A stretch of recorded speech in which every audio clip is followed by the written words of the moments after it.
This is IMT News. देखती आंखों सुनते कानों, आपको रक्षांदा जाहिद का सलाम। आप देख रहे हैं IMT news from London. Interviews का सिलसिला जारी है और आज हमारे साथ हैं एक निहायत तजर्बेकार बैरिस्टर, कानूनी शोबे में फाल तौर पर खिदमत अंजाम दे रही हैं और इनका जो है खुसूसन बच्चों से मुतालिक निजी महारत में वसी तजर्बा है। बच्चों की रिहाइश, मुलाकात, वालदैन, कानूनी जिम्मेदारियां जैसे हसास और पेचीदा मुकदमात को निहायत महारत से संभालती हैं। कई दहाइयों पर मुश्तमिल कानूनी तजर्बा है, पुख्ता बसीरत, आला पेशा वराना सलाहियतों की हामिल है और इसके साथ साथ वो एक कामयाब मुसन्निफा भी है। एक किताब शाया हो चुकी है और इस वक्त भी वो एक किताब पर काम कर रही हैं। लंदन में मुकीम है और हम किसी और की बात नहीं कर रहे। हमारे साथ आज मेहमान हैं मोहतरमा हुमा प्राइस साहिबा। हम इनको वेलकम करते हैं। अस्सलाम वालेकुम, बहुत शुक्रिया आप तशरीफ लाई। वालेकुम अस्सलाम, the pleasure is all mine. जी, कैसी है आपकी तबीयत, कैसी है, ठीक है? मैं ठीक हूँ, बहुत बहुत शुक्रिया। सबसे पहले हम बात करते हैं आपकी एजुकेशन के बारे में, आपकी स्ट्रगल के बारे में। आप माशाल्लाह यहाँ तक पहुंची, कुछ अपने बारे में बताइए। जी, मेरी स्ट्रगल भी एक बड़ी मज़ेदार किस्म की चीज़ है। मैं लाहौर में पैदा हुई थी और जब मैं 6 महीने की थी तो मेरे वालिद लंदन आ अच्छा। गए। मेरी वालदा को वहाँ ठीक। अपने पेरेंट्स के पास छोड़ के वो लंदन आ गए और उसके बाद उन्होंने 2-3 दफ़ा कागज़ात भेजे कि मेरी वालदा और मैं यहाँ आ जाएँ। तो मेरी दादी उन कागज़ात को फाड़ देती थीं कि अगर तुम चली गई तो मेरा बेटा कभी वापस नहीं आएगा। इस तरह से 10 साल गुज़र गए और मेरी वालदा वहाँ, मेरा ख़्याल है वो 18-19 साल से 27-28 साल की हो गईं इस दौरान, और मैं पैदा हुई, मैं कोई 10 साल की हो गई। और उसके बाद हमें पता चला कि मेरे वालिद के यहाँ और दिलचस्पियाँ पैदा हो गईं और वो हमें बुलाना नहीं चाहते। तो मेरे ताया जो थे बड़े, उन्होंने ज़िम्मेदारी ली और उन्होंने मेरे वालिद को मजबूर किया कि वो मुझे और अम्मी को यहाँ पे बुला लें, और उन्होंने मजबूरी के हाल में हमें बुलाया और फिर हमें तन्हा छोड़ दिया। तो अम्मी ने और मैंने दोनों ने यहाँ पर मिल के स्ट्रगल की। मैं 10 साल की थी, अम्मी 27-28 साल की थीं, घर से कभी निकली नहीं थीं, पढ़ी-लिखी नहीं थीं। लेकिन क्योंकि हम इस माशरे में थे, तो इस माशरे में इंसानी हकूक़ और जो कमज़ोर लोग हैं, उनके लिए बहुत हिफ़ाज़ती चीज़ें मौजूद हैं। तो मिसाल के तौर पे जब मेरे वालिद हमें छोड़ के चले गए, किराए के घर में से हमें निकाला मिलने लगा, तो लोकल काउंसिल ने हमें एक रहने के लिए जगह दे दी। उसके बाद स्कूल में मैं ज़रा ब्राइट थी क्योंकि लाहौर में मैं कैथेड्रल स्कूल से पढ़ी थी। मेरी फैमिली में ये माना जाता था कि हर बच्चे को, लड़का हो या लड़की हो, बराबर की तालीमी सहूलत मैसर होनी चाहिए और उनकी अच्छी इंग्लिश मीडियम की तालीम होनी चाहिए। तो मैं जब इंग्लैंड आई तो मैं फर-फर अंग्रेज़ी भी बोलती थी, उर्दू भी मेरी ठीक-ठाक थी। तो क्योंकि अंग्रेज़ी में बोलती थी और अम्मी नहीं बोलती थीं, तो मुझे कहीं जगह उनकी ज़बान बनना पड़ता था। तो इस तरह मैं वक़्त से बहुत पहले मैच्योर हो गई और घर की ज़िम्मेदारी यूँ समझें आधी अम्मी ने उठाई, आधी मैंने उठाई, और इस तरह से मेरी इंग्लैंड में ज़िंदगी और मेरा सफ़र शुरू हुआ। इब्तिदाई सफ़र ये था हमारा। इंतहाई मुश्किलात का दौर, इंतहाई। और कोई यहाँ पे ऐसा था नहीं जो हमें हमारी रहनुमाई कर सके। लेकिन फिर वही इस सोसाइटी की बात है कि क्योंकि मैं ब्राइट थी तो मुझे अपॉर्च्युनिटीज़ मिली, तो मैंने अपनी पढ़ाई पर बहुत फ़ोकस की क्योंकि मेरा ये था कि मैं कुछ बन जाऊँ पढ़ लिख के, तो फिर अम्मी की ज़िम्मेदारी मैं ज़्यादा आराम से उठा सकूँगी, उनको मैं ज़्यादा आसाइशें मुहैया कर सकूँगी। तो मेरा जो फ़ोकस था वो बहुत छोटी उम्र से इस पे था कि मैंने तालीम हासिल करनी है। यानी मैं बचपन से, आप यकीन करें, 10 साल की उम्र के बाद जैसे बच्चे खेलते हैं और जब आप ज़रा बड़े होने लगते हैं, फ्रेंड्स के साथ एक लाइफ़, मेरा कुछ भी नहीं था। मेरी लाइफ़ अम्मी के साथ थी और पढ़ाई थी। इसके अलावा मुझे पढ़ने का भी बहुत शौक था, तो मैं लाइब्रेरी से किताबें ले आती थी, वो पढ़ती रहती थी। किताबों की दुनिया में मैंने खुद को गुम कर दिया एक तरह से, और इस तरह से मेरी ज़िंदगी जो है वो आगे बढ़ी। अच्छा, आप अपनी कंप्लीट एजुकेशन के बारे में बताएं और आप डिवोर्स केसेस भी लेती हैं कुछ, उसके बारे में हमें बताएं। जी, मेरी एजुकेशन का जो है वो ये है कि मैंने एलएलबी की, उसके बाद मैंने बार एट लॉ किया, उसके बाद मैं बैरिस्टर बनी, फिर मैंने प्यूपिलेज की, उसके बाद मैंने यानी प्रैक्टिस शुरू की अपनी। पहले मैं इमिग्रेशन प्रैक्टिस करती थी, मैंने बहुत साल इमिग्रेशन प्रैक्टिस की, कम से कम 15 से 20 साल तक मैंने इमिग्रेशन प्रैक्टिस की, और अभी भी मैं कभी कभी कोई केस ले लेती हूँ इमिग्रेशन का। लेकिन मेरा जो मेन काम है वो अब फैमिली लॉ में है। अब मैं आपको बताऊं कि फैमिली लॉ 3 हिस्सों में है। फैमिली लॉ में जो पहला हिस्सा है वो डिवोर्स का होता है, उसके बाद अगर बच्चे होते हैं तो बच्चों की कस्टडी कॉन्ट्रैक्ट का होता है, और फिर जो तीसरा हिस्सा है वो फाइनेंशियल सेटलमेंट का होता है। ये 3 बिल्कुल मुख्तलिफ अलग अलग चीजें हैं, और बहुत सारे बैरिस्टर्स जो हैं वो इनमें से एक में स्पेशलाइज करते हैं। इसके अलावा एक और ब्रांच बिल्कुल डिफरेंट है जिसे हम पब्लिक लॉ कहते हैं। मैं प्राइवेट चिल्ड्रन मैटर्स करती हूँ। पब्लिक लॉ में जो काम होता है वो होता है, अगर माँ बाप बच्चों की देखभाल ना कर सकें तो फिर लोकल अथॉरिटी चिल्ड्रन सर्विसेज उन बच्चों की देखभाल करते हैं। उनके 2 प्लान्स होते हैं, एक तो चाइल्ड इन नीड होता है, एक चाइल्ड प्रोटेक्शन। तो उन्हें अगर लगता है कि बच्चे खतरे में हैं तो वो लोकल अथॉरिटी चिल्ड्रन सर्विसेज फौरन इन्वॉल्व हो जाती हैं। वो एक समझे चौथा एरिया है फैमिली लॉ का। तो डिवोर्स के बारे में मैं आपको सबसे पहले ये बताऊं कि डिवोर्स एज सच कोई प्रैक्टिसिंग एरिया अब नहीं रहा फैमिली लॉ बैरिस्टर्स के लिए, क्योंकि डिवोर्स अब यहाँ पर इतनी आसान हो गई है और नो फॉल्ट डिवोर्स है। लिहाजा डिवोर्स के वक्त किसी को ये प्रूव करने की जरूरत नहीं होती मैं मजलूम हूँ, वो जालिम है, वो जालिम है, मैं मजलूम हूँ, इस तरह का कुछ नहीं होता। यहाँ का जो कानून है वो ये कहता है कि अगर 2 लोग आपस में साथ नहीं रह सकते तो उन्हें अलग हो जाना चाहिए। तो डिवोर्स अब यहाँ पे आप ऑनलाइन एप्लीकेशन देके डिवोर्स हासिल कर सकते हैं। इतनी आसान है डिवोर्स यहाँ पे हासिल करना। तो ये तो डिवोर्स हो गया, उसके लिए उनको बैरिस्टर्स की जरूरत नहीं पड़ती। अब थोड़ा सा मैं आपको ये समझाऊं कि सही। बैरिस्टर्स और सोलिसिटर्स इंग्लैंड में होते हैं, बाकी पाकिस्तान इंडिया में एडवोकेट्स होते हैं, सही। अमेरिका में अटर्नीज होते हैं, और शुरू से आखिर तक सारा जी काम जी जी। एक लॉयर करता है। लेकिन इंग्लैंड में सोलिसिटर्स और बैरिस्टर्स होते हैं। सोलिसिटर्स जो है वो क्लाइंट्स के साथ सारा काम करते हैं, पेपर वर्क तैयार करते हैं, केस तैयार करते हैं। उसके बाद वो एप्लीकेशन देते हैं, और अगर वो नाकाम हो जाती है और अदालत में हियरिंग आती है, सही। अदालत में अगर केस लगता है तो फिर बैरिस्टर्स जाते हैं। तो मेरा जो काम है वो ज्यादातर अदालत में होता है। मेरे जो क्लाइंट्स हैं वो लोग नहीं है, वो वकील हैं। वो वकील जो केस एक हद तक खुद कर चुके होते हैं, और फिर उसके आगे कोर्ट शुरू हो जाती हैं, वहां से बैरिस्टर्स का काम शुरू हो जाता है। तो मेरा जो स्पेसिफिक काम है वो ये है कि एक तो जब एक जोड़ा अलग होता है, कपल या पेरेंट्स अलग होते हैं, तो आमतौर पे ये इशू उठता है कि बच्चा किसके साथ रहेगा और किसको कांटेक्ट मिलेगा। और ये इतना आसान नहीं है जितना कि मेरे कहने से आपको लग रहा है। इसके लिए बहुत सारे कानून हैं जो फौरन हरकत में आ जाते हैं। इसके अलावा अगर घर में वायलेंस हो रहा होता है तो बहुत सारे यहाँ पर इंजंक्शंस अवेलेबल हैं, non molestation order, occupation order, prohibited steps order. इस किस्म के एप्लीकेशंस के लिए मैं कोर्ट्स में बहुत जाती हूँ। ये प्राइमरी 2 एरियाज हैं जिनमें कि मैं फिलहाल प्रैक्टिस कर रही हूँ। तो मेन मेरा काम ये है कि बच्चों को किसके साथ रहना है और किससे कांटेक्ट करना है, ये मेरा मेन काम है। इसमें क्या होता है कि ज्यादातर कपल्स जो हैं वो जब अलग होते हैं तो वो आपस में डिसाइड कर लेते हैं कि बच्चा किसके साथ रहेगा और दूसरे पेरेंट के साथ उसका कितना कांटेक्ट होगा। तो ये कोई समझे 70-80% लोग तो आपस में डिसाइड कर लेते हैं। कोई 20% हैं जो बहुत ही जज्बाती होते हैं, जो बहुत ज्यादा लड़ाई झगड़ा शुरू कर देते हैं, और वो अग्री नहीं कर पाते कि बच्चा किसके साथ रहेगा और किसके साथ कांटेक्ट होगा। तो सही। उसके लिए कोर्ट का एक एडवाइजरी सर्विस है जिसे हम कैफ कहते हैं, कोर्ट एडवाइजरी फैमिली सर्विस, इस तरह से वो है। तो जब भी कोई कपल अलग होता है उनमें से एक एप्लीकेशन देता है, C-100 हम उसे कहते हैं, बच्चों के सही। साथ कांटेक्ट या रेजिडेंस ऑर्डर के लिए, या फिर कोई अगर और ऑर्डर उन्हें चाहिए होता है तो उस एप्लीकेशन से यहाँ पर कोर्ट में प्रोसेस शुरू होता है। तो सबसे पहले कोर्ट कैफ को अपॉइंट करता है कि कैफ जो है वो दोनों पेरेंट्स से मिलकर पूरी इंफॉर्मेशन ले और कोर्ट को दे। उसके बाद कोर्ट ये डिसाइड करता है कि क्या इस रिलेशनशिप में कोई वायलेंस हुई है।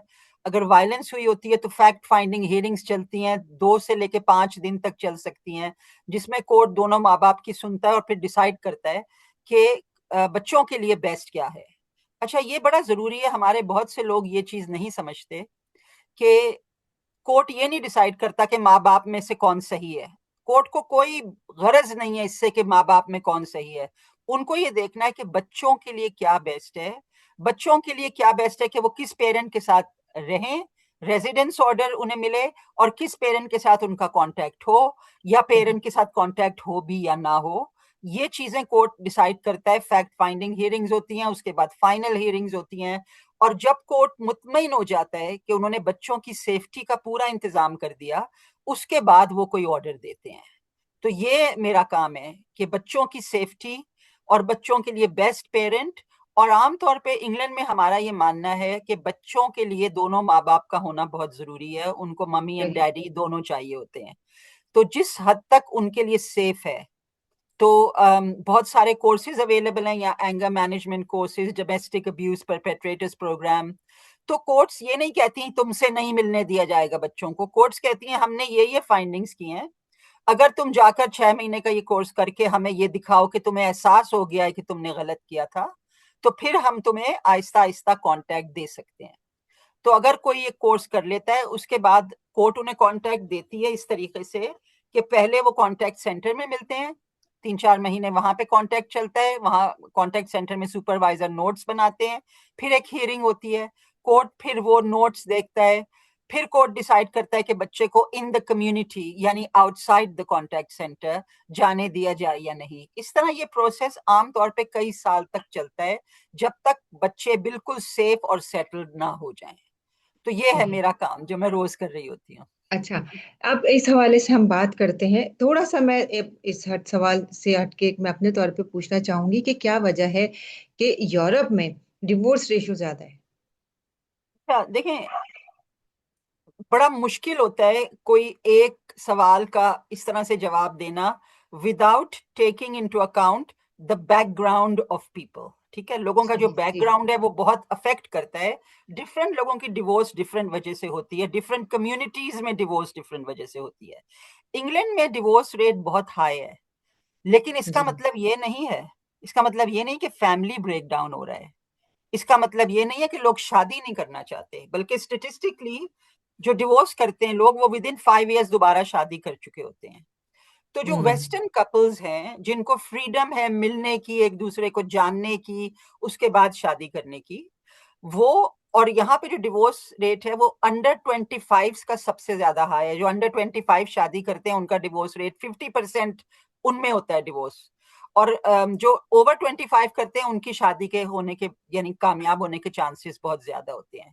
तो सही यहाँ पे डिवोर्स इसलिए होता है कि एक कपल एक दूसरे के साथ नहीं रह सकते, उनकी शादी में से मोहब्बत खत्म हो चुकी होती है या अंडरस्टैंडिंग खत्म हो चुकी होती है, और वो एक दूसरे से डिस्कस करते हैं फ्रीली कि this marriage is not giving me anything any more, I want out, और वो अलग हो जाते हैं, और फिर उन्हें कोई और मिलता है जिससे उनकी अंडरस्टैंडिंग होती है, फिर वो उनसे शादी कर लेते हैं। तो एज सच जब आप डिवोर्स की बात करते हैं तो आप ये नहीं कह रहे कि यहाँ पे फैमिली सिस्टम फेल हो चुका है, जो कि एक आम मिसकंसेप्शन है दूसरी जी कम्युनिटीज में, क्योंकि जी सब कम्युनिटीज जो हैं वो सोचती हैं वो इंग्लैंड में तो ये है, इंग्लैंड में तो वो है। एक्चुअली अगर आप इन डेप्थ देखें तो यहाँ पर लोगों को मजबूर नहीं किया जाता कि वो एक नाखुश जिंदगी गुजारें।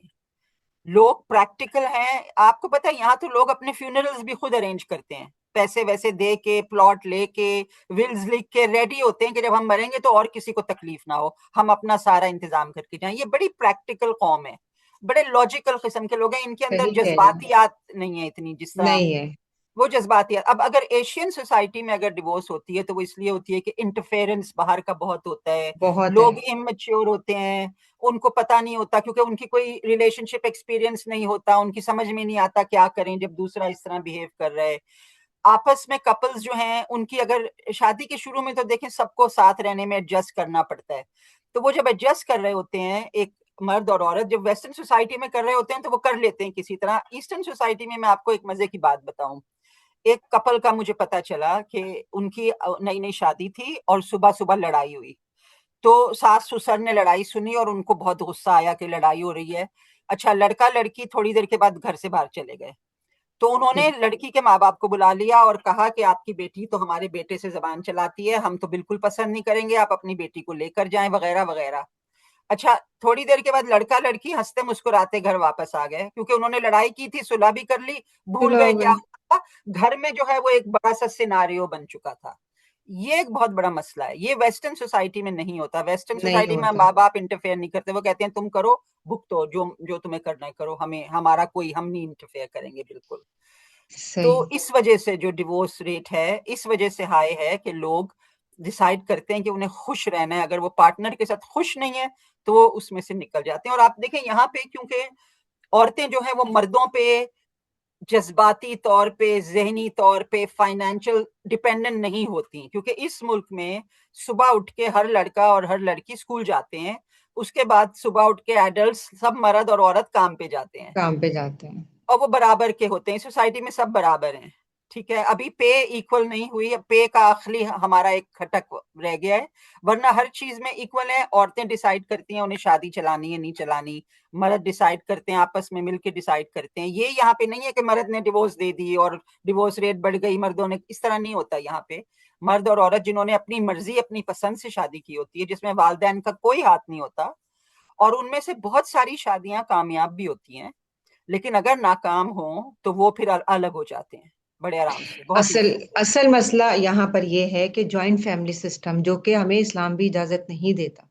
इस्लाम भी कहता है कि जब एक लड़का लड़की की शादी हो तो उनको आप स्पेस दें, उनकी नई जिंदगी शुरू हुई है, ठीक है आपके पेरेंट्स हैं, आप जाएं उनसे भी मिलें, लेकिन अब आपकी नई लाइफ शुरू हुई है तो आप अपनी लाइफ शुरू करो और किसी का इंटरफेयर नहीं होना चाहिए। आप बकौल आपके, अभी आपने किस्सा सुना है कि वो हंसते मुस्कुराते घर वापस आ गए और पीछे क्या हुआ। देखिए देखिए, आपने कितना बड़ी बड़ा अच्छी मसला। बात की है, आपने बड़ी अच्छी बात की है कि आपने इस्लाम के हवाले से बात की है। मैं आपको बताऊं, पाकिस्तानियों में मैंने अक्सर देखा है कि वो इस्लाम और कल्चर में फर्क नहीं करते, वो जी। कल्चर को इस्लाम समझते हैं, जी। और जो कल्चर ऐसा में नहीं है। चलता आ रहा है उसे इस्लाम के नाम पे लगा देते हैं। जी। आपने जो बात की है ना, ये लड़कियों में अब अवेयरनेस आना शुरू हुआ है कि जी। हमारा मजहब हमें ये सारे राइट्स देता है, जी। और ये भी एक वजह है जिसकी वजह से हमारी लड़कियां अब ऐसी शादी में नहीं रहती जो उनके हिसाब से इस्लामी शरीयत के मुताबिक नहीं जी। होती, जहां पे उनसे ये बिल्कुल। कहा जाता है इसका करो, उसका करो, उसका करो, इसके लिए बिल्कुल। रोटियां बिल्कुल। पकाओ। वो ओ अब माय गॉड। कहती हैं कि नहीं, हमें तो इस्लाम में तो नहीं है। तो इस्लाम की वजह से, इस्लाम की अवेयरनेस की वजह से, लड़कियों की बढ़ती हुई तालीम की वजह से, सही तरह से शरीयत समझने की वजह से बहुत इवन सारी शादियां। दीन हमें इजाजत देता है पसंद की शादी की। मैं आपको बताऊं, जो वालिदैन मुसल्लत कर देते हैं ना, इम्पोज कर देते हैं कि नहीं बस तुम्हें शादी कर दी बचपन की, वो यहाँ करनी है तो करनी है, चाहे लड़की की मर्जी हो ना हो। लेकिन हमें इस्लाम इजाजत देता है कि आपकी पसंद है तो आप शादी कर दें, वरना वो शादी शादी नहीं है, वो लेकिन ये यही तो मैं आपसे जबरदस्ती की कह रही हूँ ना शादी कि है। कल्चर और मजहब में बहुत फर्क है, जी। फर्क लेकिन है। लोग वो फर्क नहीं करते। लेकिन अब लड़कियों ने वो फर्क जो है निकालना शुरू अवेयरनेस आ कर दिया, गई है। स्टडी जी। स्टडी करना शुरू कर दिया, और उनमें बहुत अवेयरनेस इस बारे में आ गई है। अवेयरनेस आ गई है। तो क्या अवेयरनेस अभी आ जो गई। हमारी एशिया के जो नई नस्ल है, आप क्या समझती है कि शादी का तस्वुर पहले के मुकाबले में चेंज, जैसे आप कह रही हैं, होता जा रहा है, तो कितना इफेक्ट हुआ है और क्या क्या तब्दीलियां आई हैं उनकी आपस की, जैसे हम कहते हैं अज़दवाजी ताल्लुकात हैं या मोहब्बत है, इसमें इनकी तवक्कात में क्या कोई तब्दीली आई है?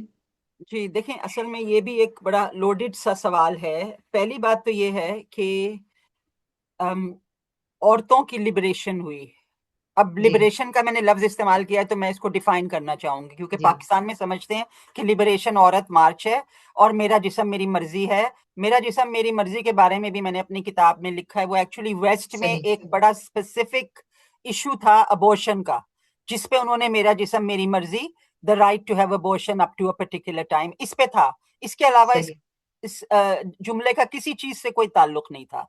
इसको भी गलत सलत तरीके से पेश किया। लिबरेशन का मतलब है कि औरतों को पढ़ाई लिखाई की इजाजत हो, उन्हें काम करने की इजाजत हो, उन्हें सही। पब्लिक लाइफ में आने की इजाजत हो, मर्दों के शाना बशाना वो अपने मुल्क के लिए, अपनी सोसाइटी के लिए, अपने टैक्सेशन के लिए एक कंट्रीब्यूशन कर सकें। ये होती सही। है लिबरेशन, कि उन्हें घर में बंद करके ना रखा जाए। इसके अलावा जिसे लोग लिबरेशन समझते हैं ना, वो पर्सनल चॉइसेस होती हैं, वो आपके ऊपर है कि आप जो भी करना चाहें। तो वो एक डिफरेंट चीज है, उसको लिबरेशन के अम्ब्रेला में नहीं लाना चाहिए। तो औरतों की जब ये लिबरेशन हुई कि लड़कियां पढ़ लिख ली और उन्होंने जॉब शुरू कर दी है, और खास तौर पे वेस्ट में, क्योंकि यहाँ पर तालीम में मेरिटोक्रेसी है, क्योंकि तालीम में आपका कोई रिश्वत, सिफारिश, फलाने का ये सब यहाँ इंग्लैंड में नहीं चलता। अगर आप में एबिलिटी है तो ये सोसाइटी आपको ऊपर उठाती है। अब देखें, मेरा तो फादर भी नहीं थे, मेरी अम्मी थी सिर्फ सिंगल मदर, उन्होंने मुझे रेज किया, हम बड़ी गरीब सी जगह पे रहते थे और मैं बैरिस्टर बन गई सिर्फ और सिर्फ इसलिए कि इंग्लैंड में मेरिटोक्रेसी थी, मुझ में एबिलिटी थी, उस एबिलिटी को उन्होंने सपोर्ट किया, गवर्नमेंट ने मेरी पूरी फीसें दी। बल्कि जब मैं बाहर कर रही थी तो मेरे जो पाकिस्तान से आए हुए तालिब इल्म दोस्त थे वो बड़ा जलते थे, कहते थे हमारे वालिदैन तो 30-30 लाख दे रहे हैं और तुम यहाँ पे फ्री में पढ़ रही हो। तो मैं कहती थी मैं ब्रिटिश सिटीजन हूँ और आप लोग ब्रिटिश सिटीजन नहीं है, तो टैक्स पेयर्स दे रहे हैं। अब देखें, मैं अब उस टैक्स पेयर में मैं भी बहुत बड़ा हिस्सा डाल रही हूँ अपना, ताकि मेरी तरह सही। दूसरे लोग भी, लड़के लड़कियां जो हैं वो पढ़ लिख सकें सही जिनका। सही। तो यहाँ पे मेरिटोक्रेसी है, इस वजह से हमारी लड़कियों ने बहुत पढ़ लिख लिया और वो बहुत अच्छी, कोई अकाउंटेंट है, कोई डॉक्टर है, कोई लाइब्रेरियन है, बहुत अच्छे अच्छे पोस्ट पे, बहुत अच्छी सैलरीज पे वो फाइज हो गई। अच्छा, यहाँ पर एक चीज मैं आपको और बताऊं कि जो फैमिलीज यहाँ पर आकर एस्टेब्लिश हुई हुई है एशियन सोसाइटी की, वो आई थी 60s में, 70s, 1960s 1970s में, वो उस वक्त का कल्चर लेके आई थी और वो अभी तक उस कल्चर को मेंटेन करते हैं। जबकि पाकिस्तान में लोग आगे बढ़ गए हैं, इंडिया में लोग आगे बढ़ जी गए हैं, लेकिन यहाँ के वो उसी मेंटालिटी में हैं। तो उनकी एक सबसे बड़ी प्रॉब्लम ये है कि वो बहुत लड़कों को और बेटों को बहुत ज्यादा अहमियत देते हैं। तो वो अपने बेटों की परवरिश ऐसे करते हैं कि बेटा जैसे कोई शहंशाह है। तो वो लड़के जो हैं, क्योंकि उनको लड़का होने पे इतनी अहमियत मिलती है, तो उन्हें लगता है कि उन्हें कुछ ज्यादा करने की जरूरत नहीं है, लड़का होना सही। अपने आप में एक बहुत बड़ा एजाज है। तो वो इतने आगे नहीं बढ़ पाते। कुछ बड़े हैं बहुत, बेशक यहाँ पे बहुत कामयाब एशियन आदमी भी हैं, हमारे पार्लियामेंट में भी हैं, एनएचएस में भी हैं, यहाँ इसमें लॉ में हमारे इतने जजेस हैं, लेकिन मेजॉरिटी की मैं बात कर रही हूँ कि मेजॉरिटी जो है उसमें जब आप लड़के लड़की का जोड़ देखते हैं ना, तो जिस हिसाब से लड़कियों ने तालीम हासिल की है, लड़के नहीं कर सके, वो उस हिसाब नहीं से कर सके। कामयाब नहीं हो सके। और बहुत से ऐसे हैं जो माली तौर पे बड़े कामयाब हो गए, उन्होंने बिजनेसेस में बहुत करोड़ों कमा लिया, लेकिन तालीम का जो मैार होता है जिससे इंसान के अंदर एक ठहराव आता है ना, वो उनमें नहीं है।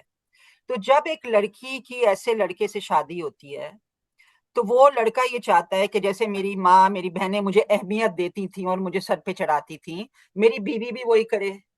अच्छा, अब मसला औरतों के साथ ये है कि उनको लिबरेशन मिल गई कि वो बाहर जाएं, काम भी करें, कमाएं भी, लेकिन उनको उसके साथ साथ वो मर्द नहीं मिले जो घर जाने के बाद उनका हाथ बटाएं। किसी सही वेस्टर्न बात। सोसाइटी में ये होता है, जब मर्द और औरत काम करके घर जाते हैं ना, तो मियाँ बीवी मिलके सारा काम करते हैं। मिलके काम करते हैं। और मर्दों को कोई वो नहीं होता कि ये तो औरतों का काम है, मर्दों का, वो दोनों मिलके करते हैं। एक खाना पकाएगा, एक जी। बर्तन धोएगा, एक ले करेगा, टेबल एक टेबल, ये यहाँ पे बड़ा ऐसे। कॉमन है। अब जी जो जी। हमारी लड़कियां यहाँ पे ये सब देखती हैं, तो उनको ये एहसास होता है कि ऐसा भी होता है, मेरे शौहर ने तो कभी हाथ भी नहीं उठाया। तो फिर इससे एक्सपेक्टेशंस जो हैं, जब शादी होती है तो वो समझती हैं कि मैं और वो काम करके आएंगे, वो मियाँ साहब घर आते हैं और वो सोफे पे बैठ के टीवी देखने लगते हैं। और बीवी से ये एक्सपेक्टेशन होती है कि पूरा दिन काम करके आएगी और वो जाके किचन के अंदर खाना भी टेबल। पकाएगी, सास टेबल ससुर को भी सजाई। देखेगी, बच्चों को भी देखेगी। बिल्कुल। तो औरतों की जो लिबरेशन है तालीम और काम, वो एक्चुअली औरतों के खिलाफ काम कर रहे हैं आजकल। क्योंकि जब तक ये सिस्टम था कि औरतें घर में रहती थी, मर्द काम करने जाते थे, तो औरतों की जिंदगी इतनी मुश्किल नहीं थी, वो घर का काम करती थी सारा दिन, खुश जी रहती थी। जी जी। लेकिन अब क्योंकि महंगाई भी बहुत है और अब ये एक्सपेक्टेशन वेस्ट में है कि लड़के लड़कियां जो हैं they will achieve their full potential. तो जी। लड़कियां ये नहीं सोचती हम घर में बैठते हैं हम शादी करेंगे, ये नहीं सोचती अब कोई लड़की भी। वो ये सोचती है पहले मुझे अपने पैरों पे खड़ा होना है, मुझे ये करना है, मुझे ये करना है, उसके बाद मैंने शादी करनी है। और उनके वालिदैन भी चाहते हैं कि लड़कियां भी पढ़ें। यहाँ पे तो सब चाहते हैं कि हमारे बेटे बेटियां सब कुछ बने, लेकिन लड़के पीछे रह गए थोड़े से, वेस्ट में ना थोड़े से पीछे रह गए हैं कल्चरली भी। वो बहुत पुरानी मेंटालिटी है। और एक पेट्रियार्की का मतलब लोग नहीं समझते। पेट्रियार्की का मतलब मैंने बहुत समझाने की कोशिश की अपनी किताब में। पेट्रियार्की को लोग समझते हैं कि वो औरतों को दबाने का, औरतों को कंट्रोल करने का और औरतों को सीधे रास्ते पे लाने का नाम है। असल में पेट्रियार्की जो है ये उस सिस्टम पे बेस्ड है जहां पे मर्द बाहर जाते थे। एक जमाने में तो औरतें घर में रहती थी, मर्द बाहर जाते थे, कमा के लाते थे। पेट्रियार्की का मतलब है main protect and provide for women. That's what patriarchy means. that men protect and provide for women.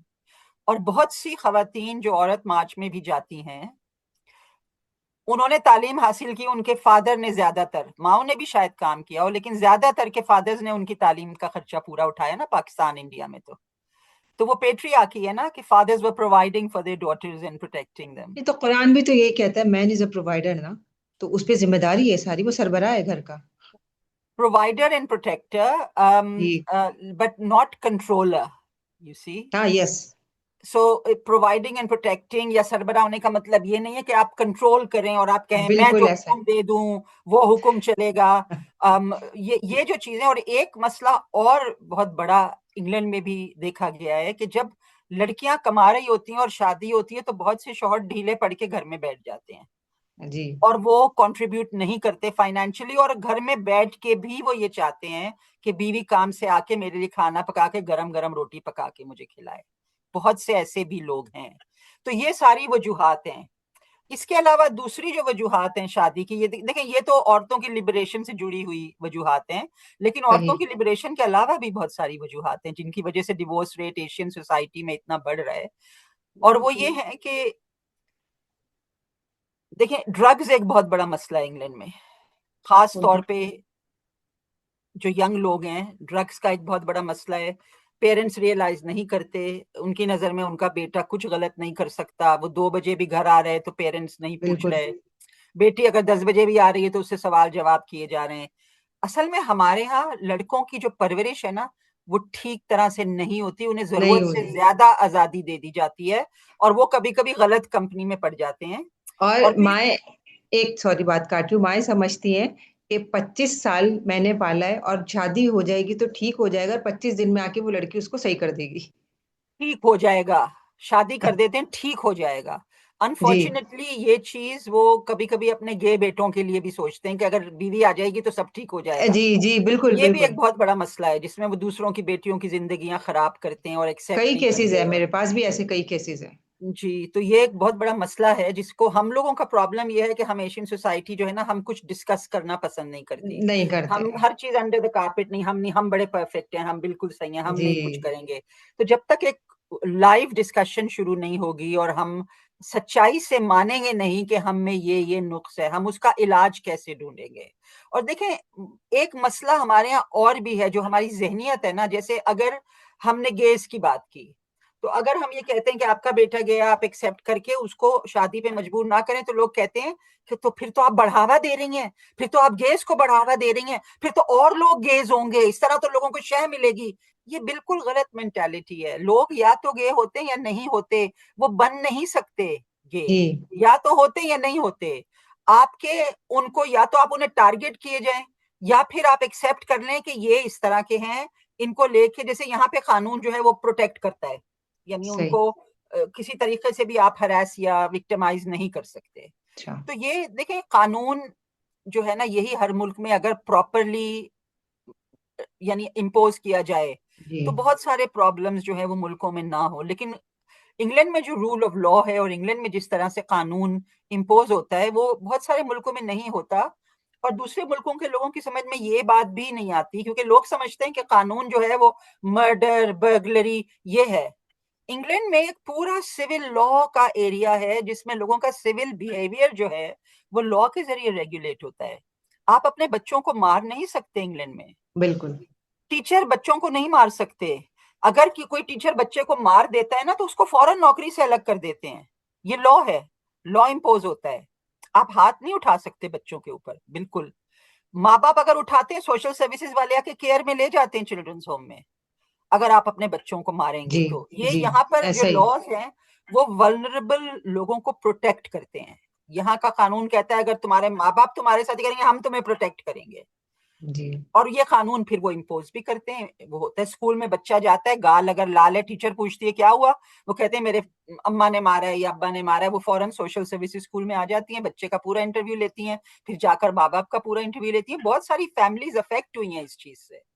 तो ये यहाँ पे जो है कानून एक्चुअली अमीर गरीब बड़ा छोटा काला गोरा हर एक पे बराबर का इम्पोज होता है। बराबर है। यहाँ पे कोई कानून में वो नहीं है डिस्क्रिमिनेशन, बिल्कुल बराबर का इम्पोज होता है सबके ऊपर। आप शादीशुदा जोड़े क्या, जो अभी हमने बात की थोड़ी देर पहले के पेरेंट्स हैं या जो इन लॉ सारे इंटरफेयर करते हैं, तो ये किस हद तक, कहाँ तक होना चाहिए? यहाँ एशिया में, जिस तरह एशिया में जो बात कर रही हूँ, जाहिर है बाहर तो इस तरह का कोई सिनेरियो नहीं है, लेकिन एशिया के हवाले से, या मैं इंडिया पाकिस्तान बांग्लादेश है, इस हवाले से।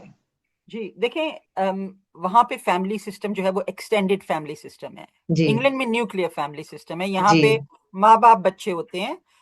हो सकता है ग्रैंड पेरेंट्स करीब कहीं रहते हों और उनका कांटेक्ट होता हो, मगर अपना अपना घर होना बड़ा जरूरी है, अपना अपना स्पेस होना यहाँ बड़ा जरूरी जी समझा जी। जाता है।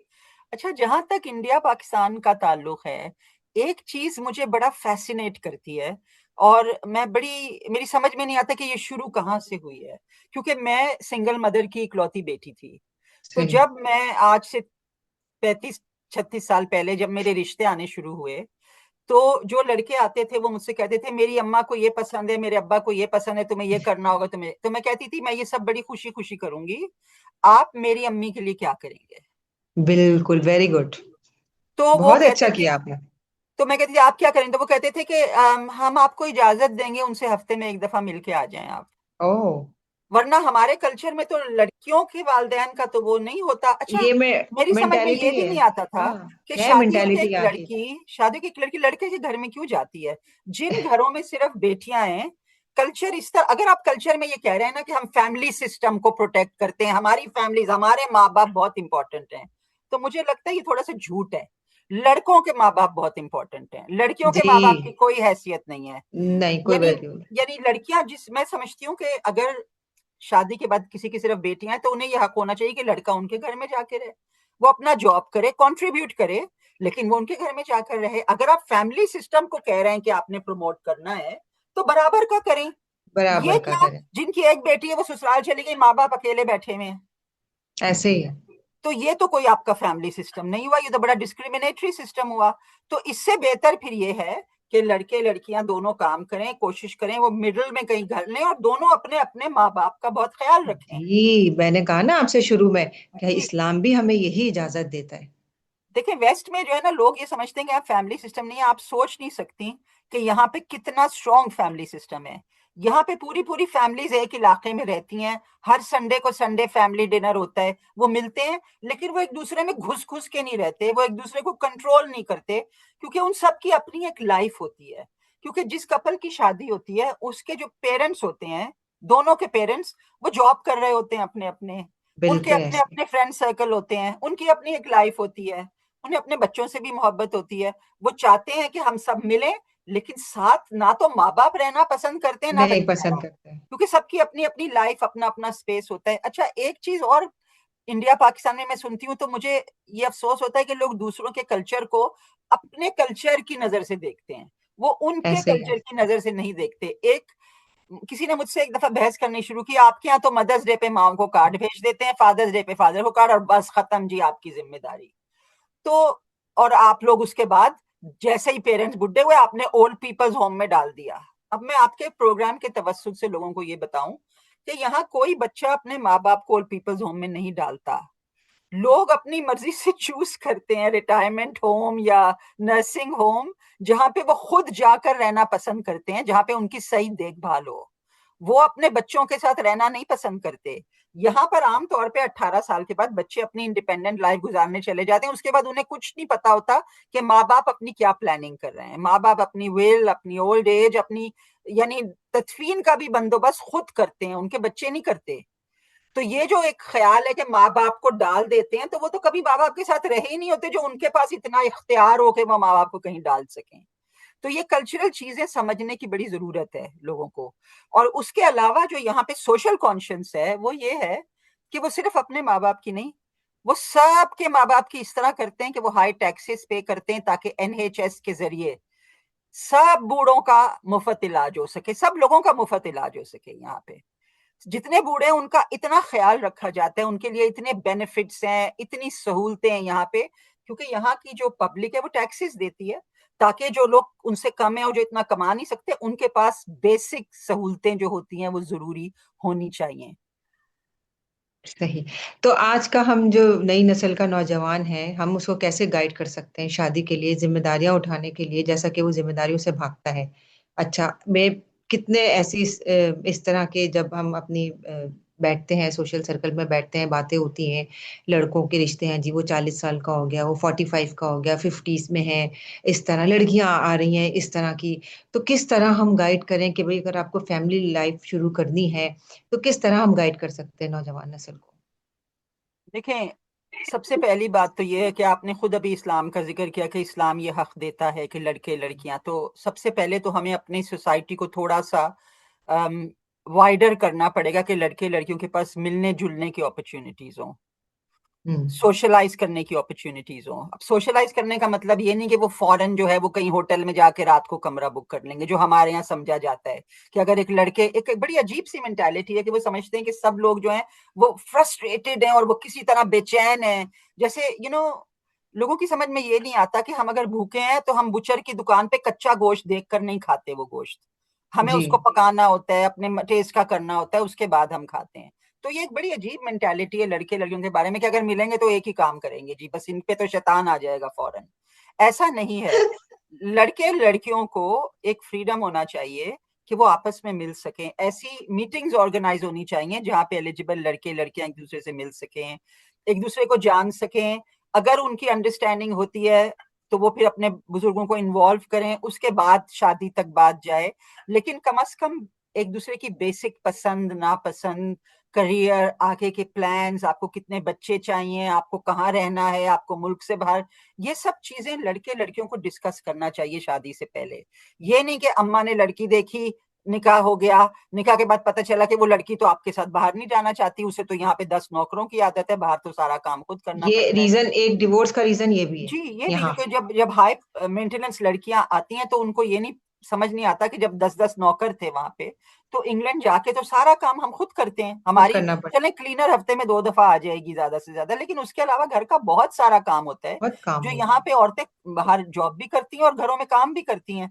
तो ये जो चीजें हैं, ये जब तक आप एक थोड़ा सा ओपन नहीं करेंगे सोसाइटी को और लड़के लड़कियों को मिलने जुलने का मौका नहीं देंगे, खास तौर पे जब वो पढ़ लिख जाते हैं, उनमें एक समझ आ जाती है, इससे ये होता है कि थोड़ा सा तजुर्बा आता है। अगर आप मिलते हैं, आपको पता चलता है ये बंदा मुझे सही नहीं लग रहा, ये बंदा मुझे सही लग रहा है, ये लड़की सही नहीं है, ये लड़की ज्यादा सही है।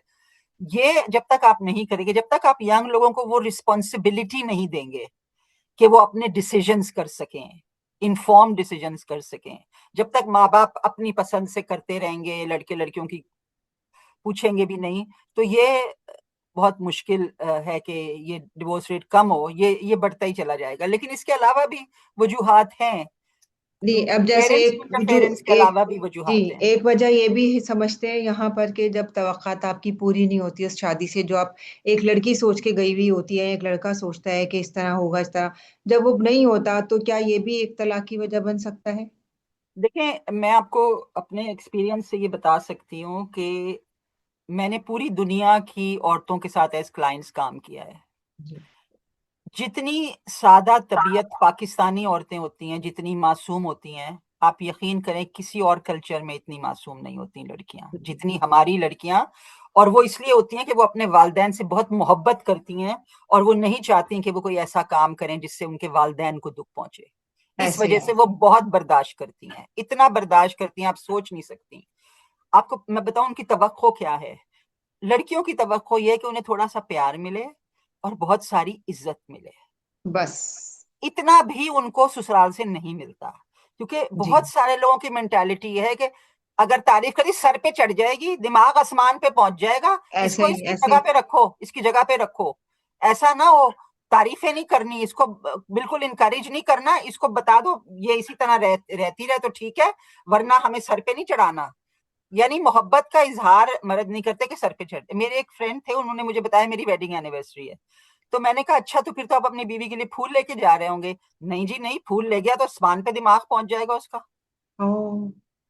तो ये मेंटालिटी देखें, ये मेंटालिटी जो है ना, I was so shocked, you know, मुझे तो बिला वजह भी फूल कभी कभी मिलते रहते हैं जब एनिवर्सरी मेरी भी होती है, और हमेशा मिले और पता नहीं कहाँ कहाँ से आते हैं। तो मुझे बड़ा अजीब लगा।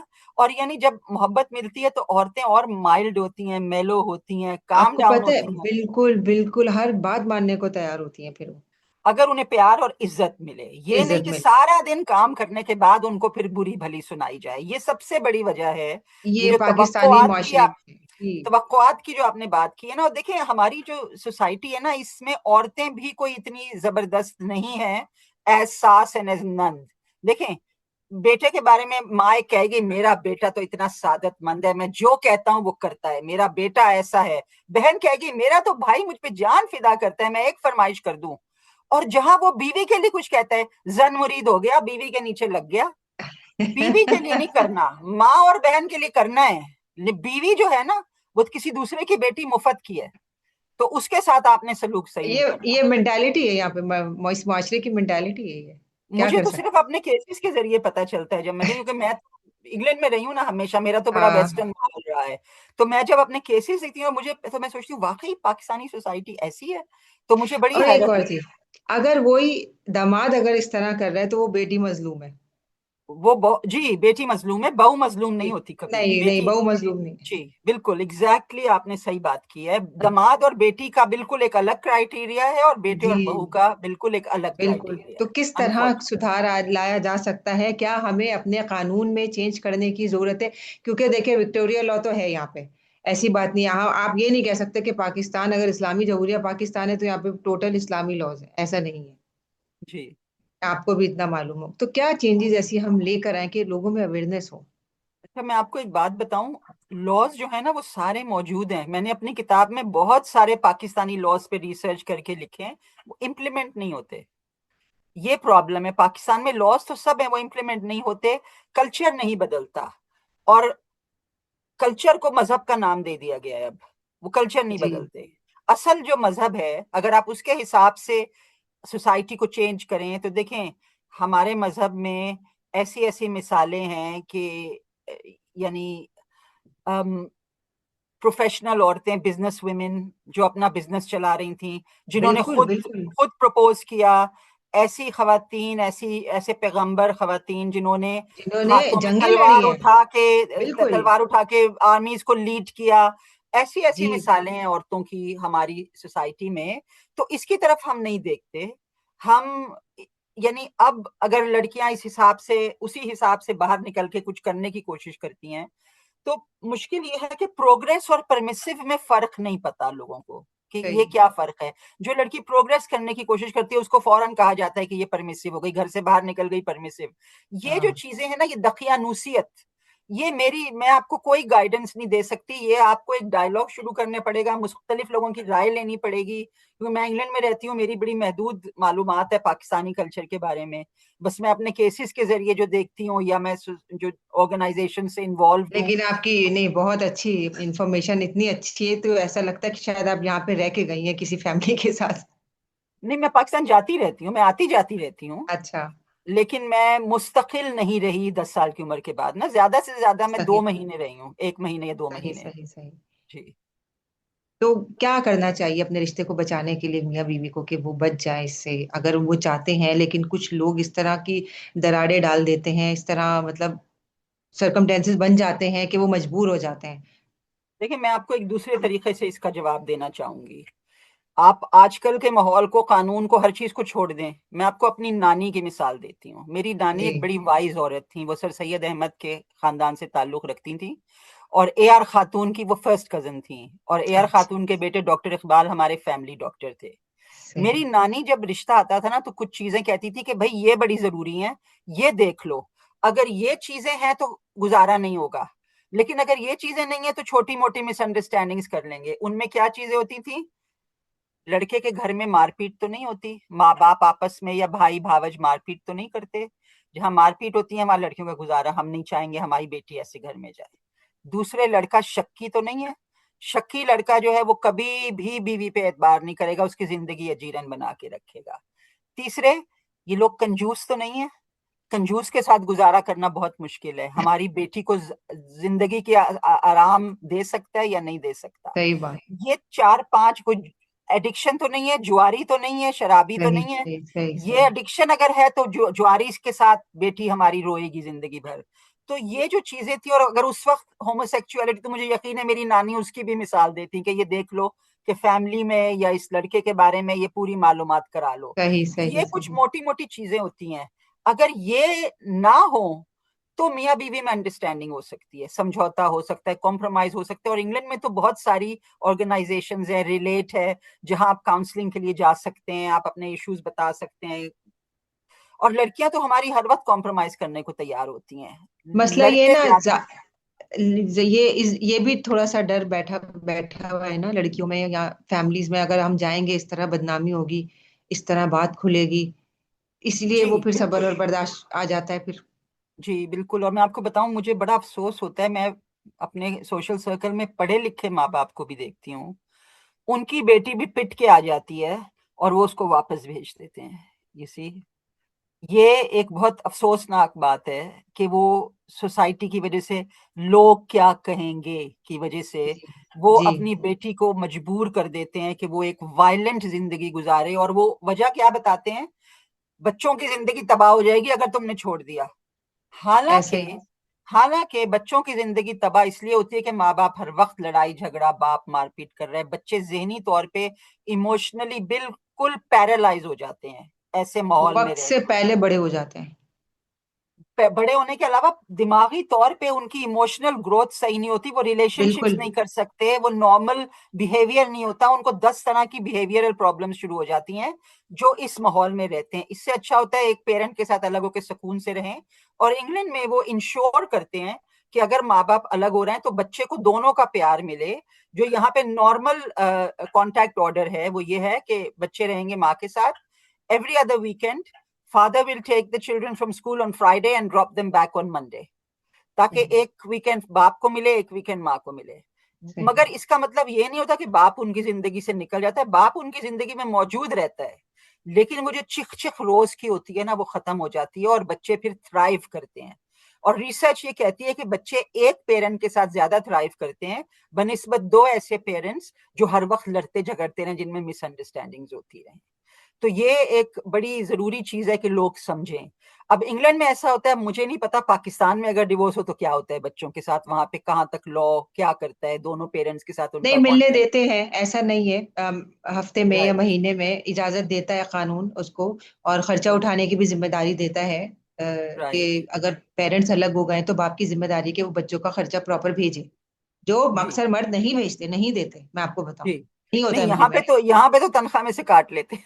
नहीं, यहाँ यहाँ पर तो नहीं। वो, यहाँ पे जो है ना वो चाइल्ड सपोर्ट सर्विस, वो डायरेक्टली मर्दों की तनख्वाह में से लेके माँ के अकाउंट में डाल देते हैं। बहुत अच्छी क्योंकि बात है, मैं समझती हूँ कुछ चीजें इस तरह की बहुत बहुत अच्छी चीजें हैं। मेरी जो मदर इन लॉ है, जब उन्होंने फर्स्ट विजिट किया था अमेरिका का, मेरी नंद होती है वहां पर, तो उन्होंने ये कहा था कि ये इतनी अच्छी कौम है, हर उसमें सफाई सुथराई में, ईमानदारी में, दयानतदारी में, पंक्चुअलिटी में, कि बस इनमें सिर्फ कलमा पढ़ने की कमी है। इन्होंने सारे रूल्स इस्लाम के अपनाए हुए और जिन्होंने कलमा पढ़ा है उनके हैं। बारे में बताइए, आपको जिनकी ये बीवी में देखेंगे। कलमा पढ़ने जी जाता है। बिल्कुल। बिल्कुल। बिल्कुल उलट है। बहुत बहुत बिगाड़ पैदा हो चुका है। लोग कहते हैं कि बच्चों को बाहर नहीं भेजे, बच्चा बिगड़ जाएगा। तो मैं समझती हूँ कि क्या घर की तरबियत है ना ये तो आपके, चाहे वो आप बाहर रहें या पाकिस्तान में रहें। पाकिस्तान में कौन से मतलब बच्चे यहाँ पर अच्छे हालात हैं लड़के जी लड़कियों के बिल्कुल। लिए। बिल्कुल। तो आप कोई बिल्कुल। नौजवान नौजवान नस्ल को पैगाम देना चाहेंगी? मैं यही पैगाम देना चाहूंगी कि शादी सिर्फ जब करें जब आप टोटली रेडी हो, क्योंकि जिंदगी में अगर आपके और बहुत से गोल्स हैं तो पहले उन गोल्स को पूरा कर लें, उसके बाद आपके अंदर एक ठहराव आ जाएगा और आप रेडी होंगे। और शादी जो है ना, वो आई नो बॉलीवुड फिल्म्स और ड्रामे जो है वो उन्हें बहुत ही ग्लैमराइज करके पेश करते हैं, जी। शादी एक्चुअली एक बहुत बड़ी बहुत। जिम्मेदारी का नाम है। जब जी। शादी के फंक्शंस खत्म होंगे, हल्ला गुल्ला खत्म होगा, उसके बाद रियल लाइफ को फेस करना पड़ेगा। शादी के बाद बिल्स होते हैं, मॉर्गेजेस होती हैं, खर्चे होते हैं, फिर बच्चे होते हैं, उनकी जरूरियात होती हैं, रात भर सही जागना बात। पड़ता है। तो आप सही ये बात। समझ के शादी ना करें बड़ी रोमांटिक सी चीज है, चलो मैं कर लेती हूँ, मैं कर लेता हूँ।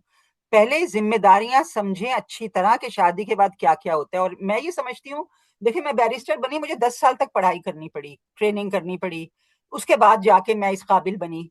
लेकिन हम माँ-बाप बन जाते हैं, हमारी कोई ट्रेनिंग नहीं होती बच्चों को पालने की। हम शादी कर लेते हैं, हमारी कोई ट्रेनिंग नहीं होती घर का नहीं बजट होती। चलाने की।